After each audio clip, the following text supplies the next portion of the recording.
दोस्तों, ऐसा कितनी बार हुआ है कि आपके सामने कुछ बुरा हो रहा हो और आपने उस बुराई से बचने के लिए उसे नजरअंदाज कर दिया और अपने रोज के कामों में लग गए। हम सभी ने यह कभी ना कभी अपनी जिंदगी में शायद किया ही होगा। पर क्या हो जब वही बुरा व्यवहार आपके साथ हो रहा हो और ऐसे ही बाकी लोग आपको नजरअंदाज करके अपने काम करने लगे हैं। जब कोई आपको धमका रहा हो कि सच अगर आपने किसी को बताया तो आपको नुकसान पहुंचेगा क्या, फिर भी आप सच बोलेंगे क्या? फिर भी आप खुद के हक और सच के लिए लड़ेंगे? दोस्तों, कई बार सच बोलने के लिए बहुत हिम्मत की जरूरत होती है और यह हिम्मत जो गलत के सामने खड़े होने के लिए जरूरी है। यह हिम्मत अपने अंदर लाना बहुत मुश्किल हो सकता है। क्या लगता है आपको कितने लोग ऐसी परिस्थिति में सच बोलने की हिम्मत करेंगे? दोस्तों, आज की इस बौद्ध कहानी के माध्यम से हम यही सीखेंगे कि चाहे परिस्थिति कितनी भी कठिन क्यों ना हो, सच बोलना और गलत का सामना करना कितना जरूरी होता है। और हम देखेंगे कि आज के हमारे इस कहानी के युवक ने कैसे हिम्मत जुटाई और सच का साथ दिया। तो बिना किसी देरी के शुरू करते। एक बार की बात है, एक नगर में एक युवक रहता था जो बहुत ही अच्छा था, जो स्वभाव का बहुत ही सीधा और मन से बहुत ही सरल था। वह न तो किसी से लड़ाई झगड़े करता था और ना ही किसी को कभी भला बुरा कहता। वह लोगों की मदद भी किया करता, लेकिन फिर भी कुछ लोग उसे भला बुरा कहते हैं। इस पर वह मुस्कुराकर वहां से चला जाता है जहां वह नौकरी किया करता था। वह सेठ भी उसे बहुत कम तनख्वाह दिया करता था। तब भी वह कभी अपने सेठ का विरोध नहीं करता, बल्कि हंसकर उसके सारे आदेशों का पालन किया करता और खूब मन लगाकर काम किया करता। उसकी भलाई के कारण हर कोई जो भी उससे मिलता उसे दबाने की कोशिश करता, उसे डराने की कोशिश करता। उसके इस सीधे साधे व्यवहार के कारण लोग उसे पागल भी कहते थे और कई तो यह भी कहते हैं कि वह अपने जीवन में कभी कुछ नहीं कर पाएगा। यह तो बहुत ही सीधा है और आज के जमाने में इतना सीधा होना भी अच्छी बात नहीं है। वह युवक गरीब था, लेकिन वह कभी किसी से शिकायत नहीं करता था। वह नौकरी करके पैसे इकट्ठा किया करता ताकि वह अपनी गरीबी से बाहर निकल सके। लेकिन जब भी वह गरीबी से बाहर निकल की कोशिश करता तो कुछ लोग आते और उसकी वह जमा पूंजी उससे लेकर चले जाते। कभी उसके रिश्तेदार आते तो कभी उसका कोई सगा संबंधी, जो अपना दुख दर्द दिखाकर, अपना दुख दर्द सुनाकर उसका जोड़ा हुआ एक एक रुपये उससे ले जाते और वह युवक कुछ नहीं कर पाता। वह तो केवल यही सोचता रहता था कि वह एक अच्छा आदमी है और अच्छे आदमी कभी किसी पर अत्याचार नहीं करते, वो कभी किसी का विरोध नहीं करते। वह तो स्वयं में खुश रहते हैं और दूसरों की मदद भी करते हैं। इन सारी बातों से वह अपने आप को समझा लेता। एक दिन की बात है, उसने देखा कि उसका एक मित्र चोरी चाकरी करके, बेईमानी करके, गलत काम करके आज बहुत धनवान बन चुका है और उसके पास अत्यधिक खुशियां हैं, पैसा है और यह समाज उसे सम्मान भी देता है। वो ना तो दान करता है और ना ही लोगों की मदद करता है, बल्कि वह तो दूसरों पर अत्याचार करता है। वह जबरदस्ती लोगों के पैसे लूट लेता है और उन्हीं पर चीखता चिल्लाता भी है। फिर भी यह समाज उसी को पसंद करता है। लेकिन मैं एक सीधा साधा इंसान हूं, मैं एक अच्छा युवक हूं, फिर भी मुझे कोई पसंद नहीं करता। मुझे तो सब लोग पागल समझते हैं और मेरे जीवन में तो केवल दुख ही दुख है। वह युवक मन ही मन यह सोच रहा था कि तभी उसके मन में एक और विचार उत्पन्न हुआ। वो यह सोचने लगा, क्या मुझे बुराई का रास्ता अपना लेना चाहिए? एक दिन वह अपने मालिक के घर पर काम कर रहा था। तभी अचानक उसके हाथों से एक सामान गिरकर टूट गया जो कीमती था। इस पर उसके मालिक ने उसे बहुत खरी खोटी सुनाई, उसकी पिटाई की और कहता है, तुझे अब से 1 साल तक मेरे यहां पर मुफ्त में काम करना होगा। क्या तुझे नहीं पता था कि यह कितनी कीमती चीज है? अब से 1 साल तक मैं तुझे कोई पैसे नहीं देने वाला हूं। वह युवक रो रहा था, गिड़गिड़ा रहा था, लेकिन उसके मालिक ने उसकी एक नहीं सुनी। वह रोता हुआ अपने घर जा रहा था। उसी रास्ते से एक बौद्ध भिक्षु भी गुजर रहे थे। उन्होंने जब उस युवक के रोने की आवाज सुनी तो वह उस युवक के पास आए और उस युवक से कहते हैं, यह सब कैसे हुआ? तुम्हारे शरीर पर तो बहुत जख्म है, लाओ मैं तुम्हें मरहम लगा देता हूं ताकि तुम्हें कुछ आराम मिल सके।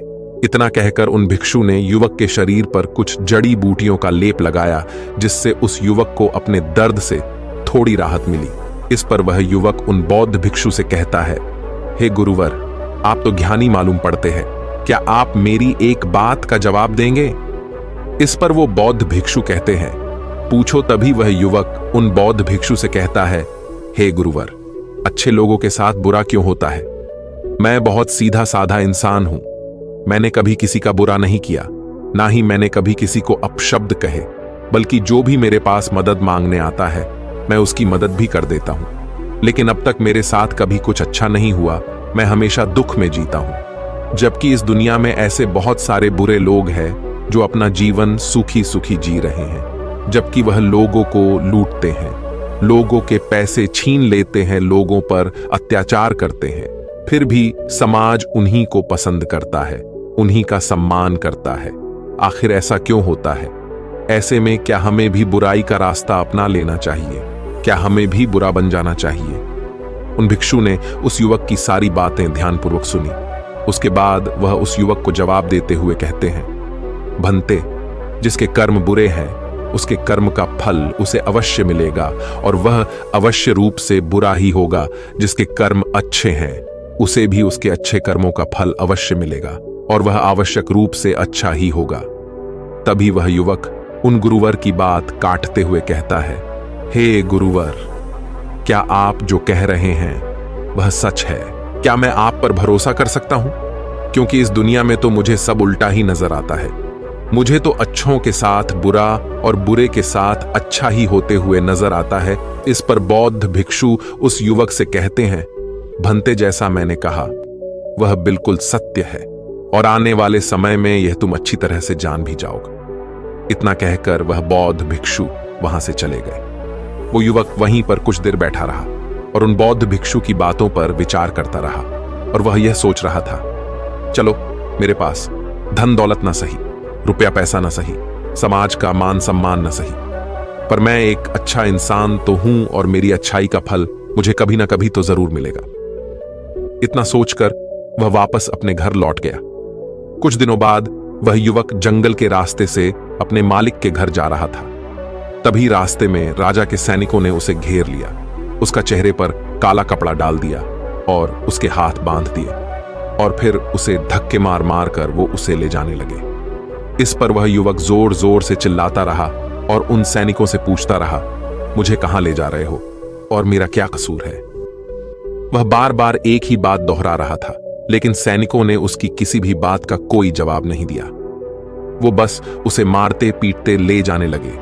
काफी देर तक जब वह युवक एक ही सवाल करता रहा, तभी एक सैनिक उसकी इस बात का जवाब देते हुए कहता है, अरे मूर्ख, तुझे नहीं पता, तुझे राजा ने मृत्यु दंड दिया है और कहा है कि तुम्हें ऊंचे पहाड़ से ले जाकर नीचे फेंक दे।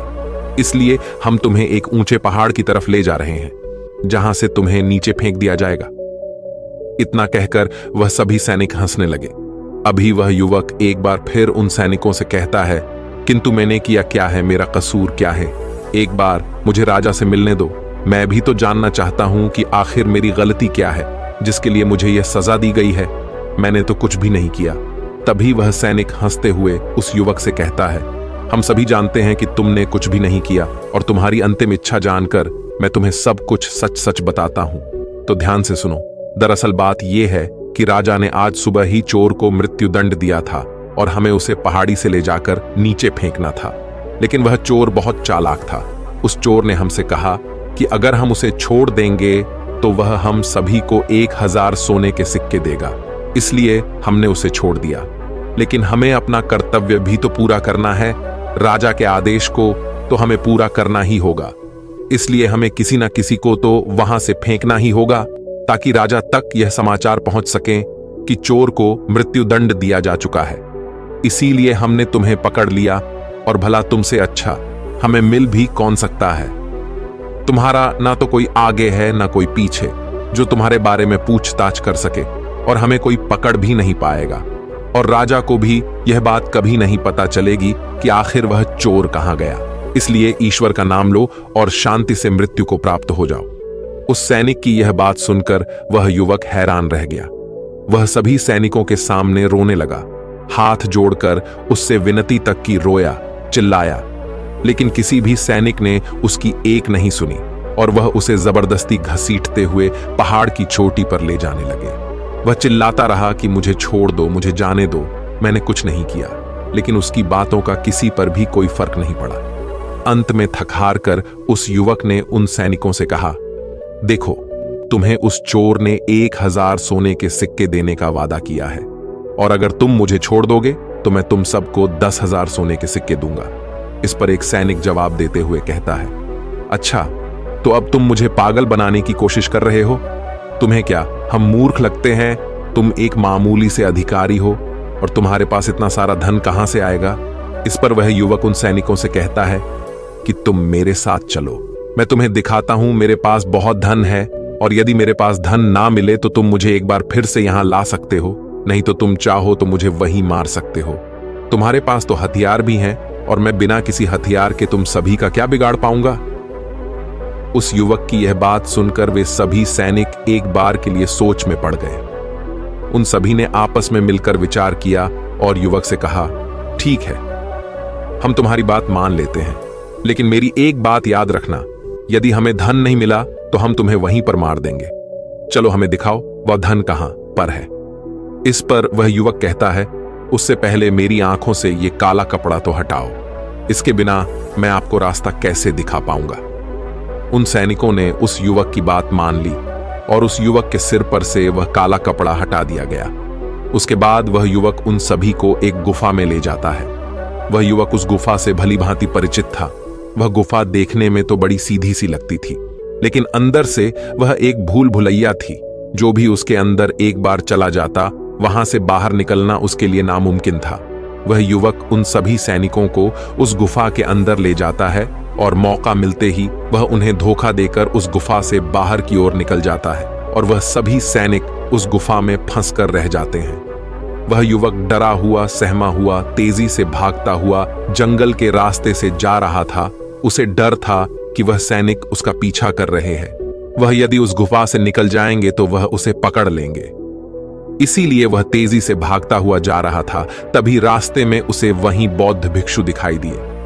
तभी वह भागता हुआ उन बौद्ध भिक्षु के पास पहुंचा, और वह युवक उन बौद्ध भिक्षु से कहता है कि हे गुरुवर, आपने तो कहा था जिसके बुरे कर्म होते हैं उसे बुरा फल मिलता है, और जिसके कर्म अच्छे हैं उसे अच्छा फल मिलेगा। लेकिन आज तो मैंने ये देख भी लिया और जान भी लिया कि जिनके कर्म बुरे होते हैं वही सुखी रहते हैं, और रही बात अच्छे कर्म करने वालों की, तो उन्हें तो जिंदगी भर दुखी भोगना पड़ता है। इसके बाद उस युवक ने अपने ऊपर बीती हुई सारी घटना उन बौद्ध भिक्षु को सुनाई, और फिर उन बौद्ध भिक्षु से पूछता है, अब बताइए, मैंने ऐसा कौन सा बुरा कर्म किया जिसके कारण आज मुझे मौत की सजा मिल रही थी, और वह भी ऐसा कर्म जो मैंने किया ही नहीं।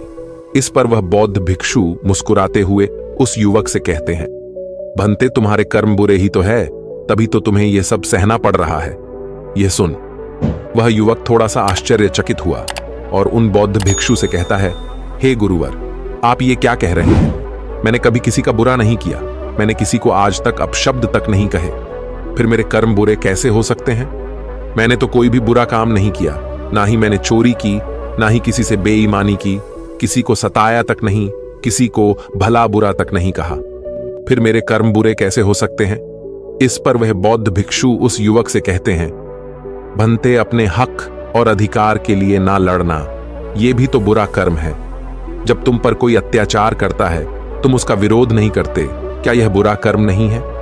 किसी के साथ अत्याचार ना करना, लेकिन दूसरों के साथ अत्याचार होते हुए देखकर चुप रहना, यह भी तो बुरा कर्म है। सही होते हुए भी चुपचाप रहना, क्या यह बुरा कर्म नहीं है?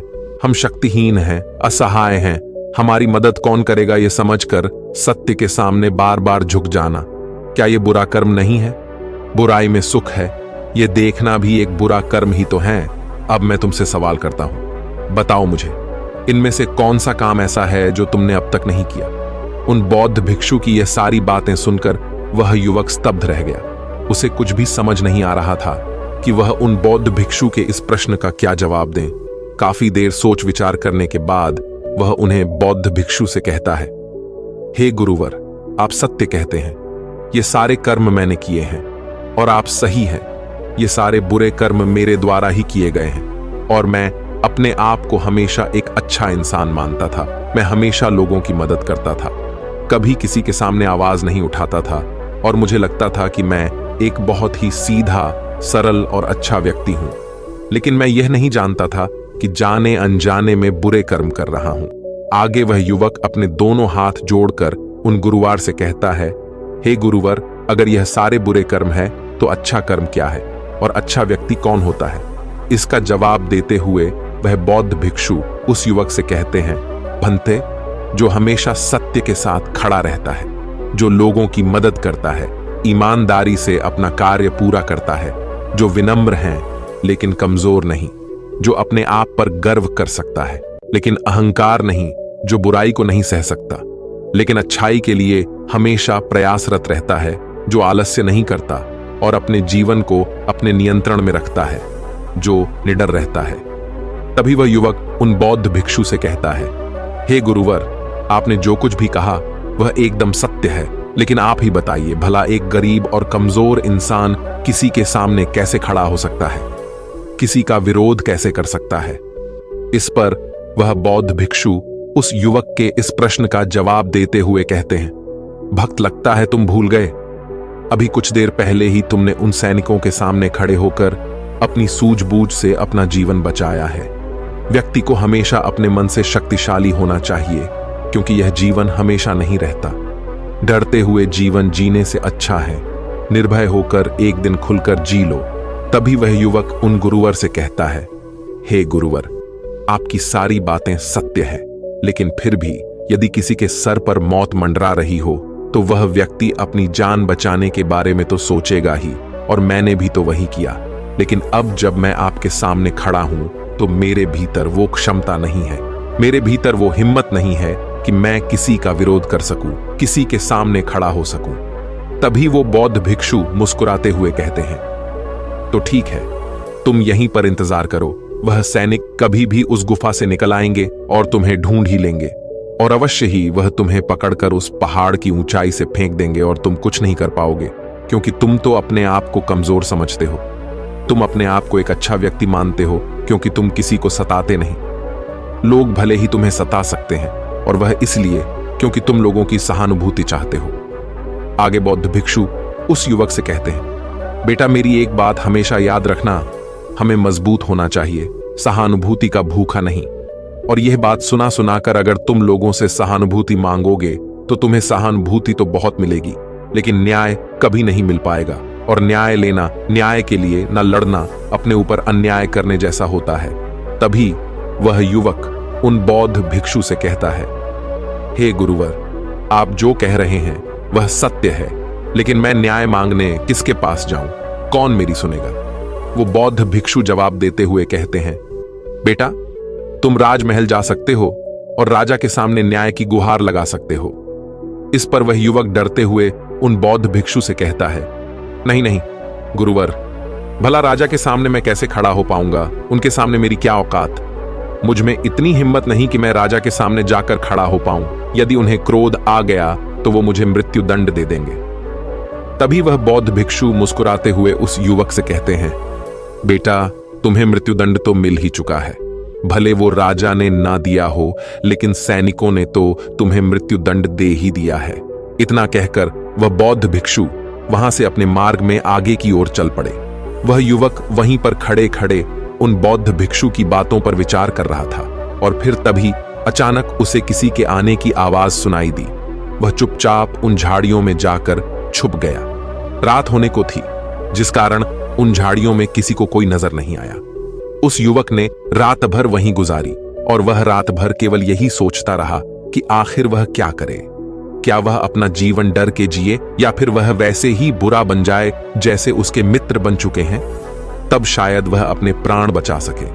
आखिरकार काफी देर सोच विचार करने के बाद उसने यह तय किया कि वह एक अच्छा आदमी बनकर ही रहेगा।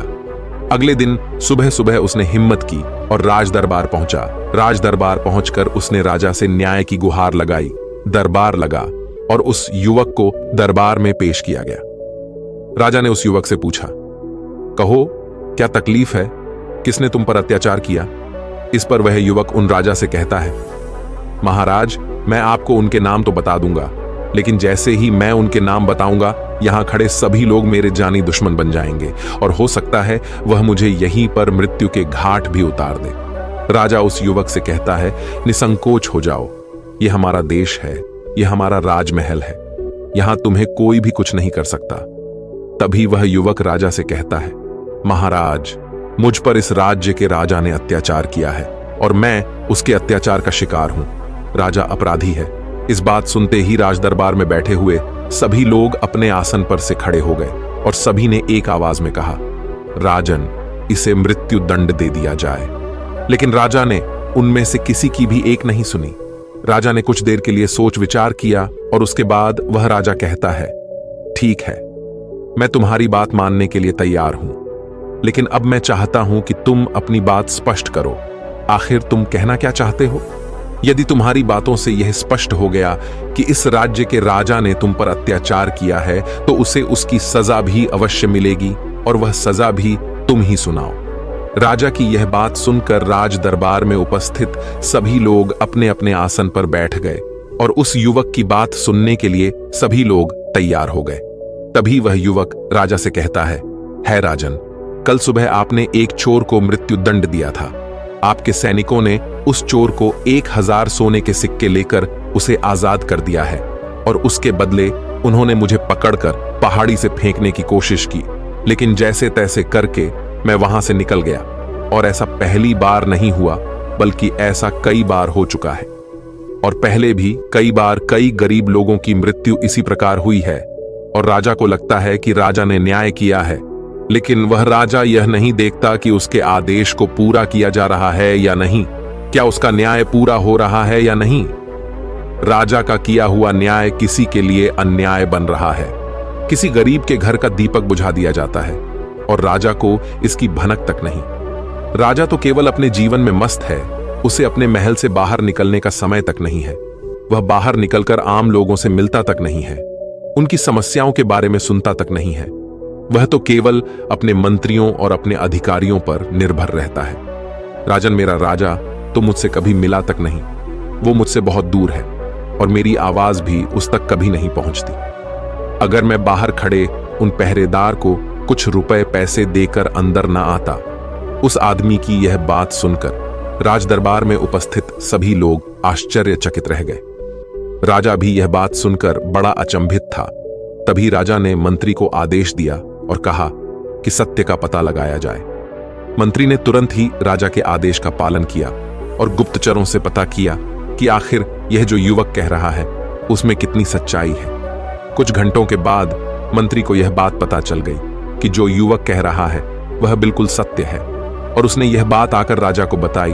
मंत्री राजा से कहता है, हे राजन, यह युवक जो कह रहा है वह बिल्कुल 100% सत्य है। जिसे चोर को आपने कल मृत्यु दंड दिया था, वह चोर तो बाहर घूम रहा था और हमने उसे एक बार फिर से पकड़ लिया है और उसने यह कबूल भी लिया है कि उसी ने सैनिकों को धन दिया था ताकि वह उसे जाने दे, और जिन सैनिकों ने वह धन लिया था हमने उन सैनिकों को भी गिरफ्तार कर लिया है। तभी राजा मंत्री से कहता है, उन सभी अपराधियों को राज दरबार में पेश किया जाए। राजा के आदेश पर उन सभी अपराधियों को राज दरबार में पेश किया जाता है। तभी वह राजा उस युवक से कहता है, हम तुम्हारे अपराधी हैं, कहो आखिर तुम हमें क्या दंड देना चाहते हो? तुम जो भी दंड हमें दोगे वो हमें खुशी खुशी स्वीकार है। इस पर वह युवक राजा से कहता है, हे राजन, आप इस राज्य के राजा हैं, दंड तो आप ही दे सकते हैं, हम तो केवल निवेदन कर सकते हैं। और मैं आज आपके पास यही निवेदन लेकर आया हूं कि आपको अपनी प्रजा का ख्याल रखना चाहिए, समय समय पर उनसे मिलते रहना चाहिए और आपसे हम जैसे गरीब लोग सीधे मिल सके, अपनी बातें कह सकें, ऐसी व्यवस्था करनी चाहिए। इस पर राजा ने मंत्री को आदेश दिया और कहा, मंत्री जी, उन दरबारियों को भी पकड़कर लाया जाए जिन्होंने इस व्यक्ति से धन लेकर इसे अंदर आने की अनुमति दी। मंत्री ने राजा के आदेश का पालन किया और उन दरबारियों को भी दरबार में पेश किया गया।